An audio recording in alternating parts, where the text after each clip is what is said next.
सोचो, अगर मैं आपसे पूछूं, भारत के असली रहने वाले कौन हैं? आप क्या जवाब दोगे? आर्यंस, हड़प्पन्स या फिर कोई और?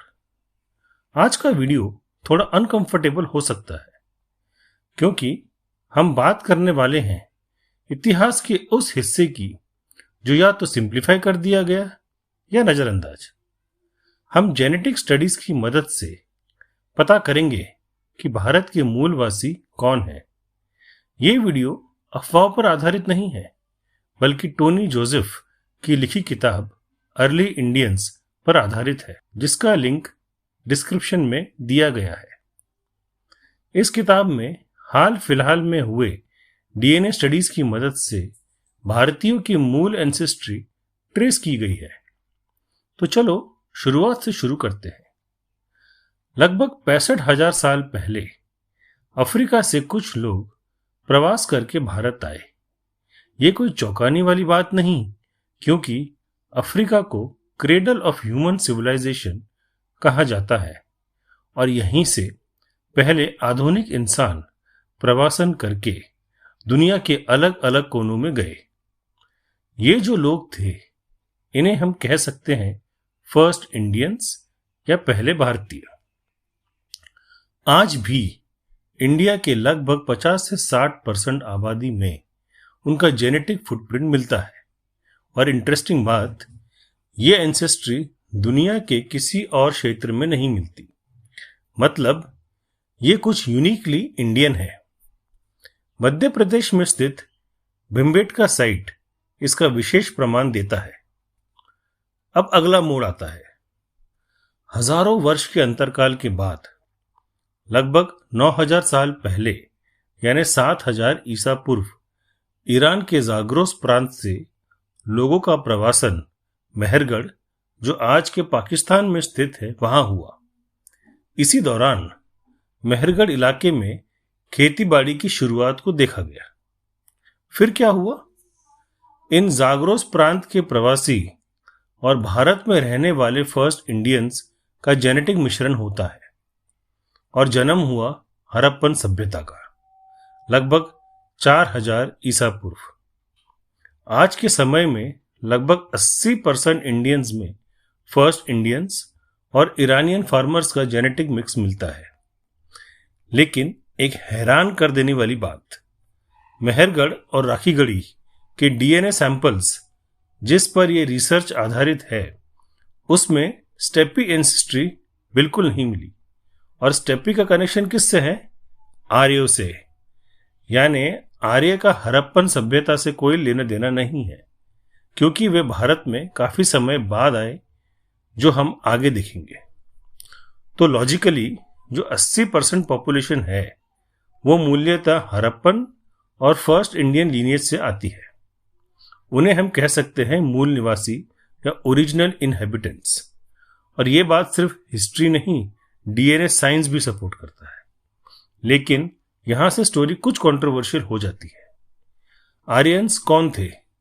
सेंट्रल एशिया के स्टेपी रीजन के लोग, जिन्हें लोकली यमनाया भी कहा जाता है।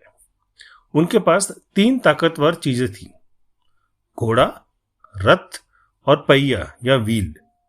और इनके साथ वो आसानी से नए जगहों को कॉन्कर करते गए। जहां भी यमनाया या आर्यों ने अपने पैर रखे, वो इलाके आसानी से जीत लिए।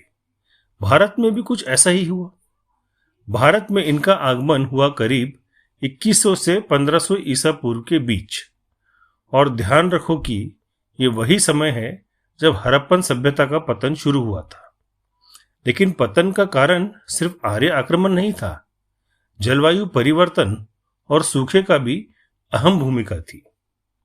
इसके पहले कि हम आगे बढ़ें, अगर आपने वीडियो को लाइक नहीं किया तो प्लीज कर दीजिए और चैनल को सब्सक्राइब भी कीजिए, ताकि मैं ऐसे महत्वपूर्ण जानकारी आप तक पहुंचा सकूं। फिर जैसे पहले हुआ था, आर्यंस और लेट हड़प्पन्स का जेनेटिक मिश्रण धीरे धीरे शुरू हुआ और 2 अलग जेनेटिक ग्रुप्स बने, एएनआई यानी एंशिएंट नॉर्थ इंडियंस और एएसआई यानी एंशिएंट साउथ इंडियंस। अगर ये इंटरमिक्सिंग प्राकृतिक रूप से जारी रहता तो शायद भारत में आज कोई सामाजिक बंटवारा ही नहीं होता।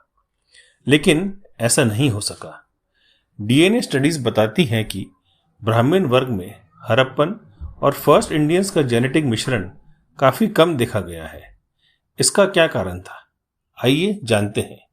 फर्स्ट सेंचुरी एडी के आसपास मौर्यन एम्पायर के पतन के बाद पुष्यमित्र शुंगा के समय से ब्राह्मणवाद का उदय हुआ और जाति अंतर विवाह या कास्ट एंडोगेमी सख्त रूप से लागू की गई।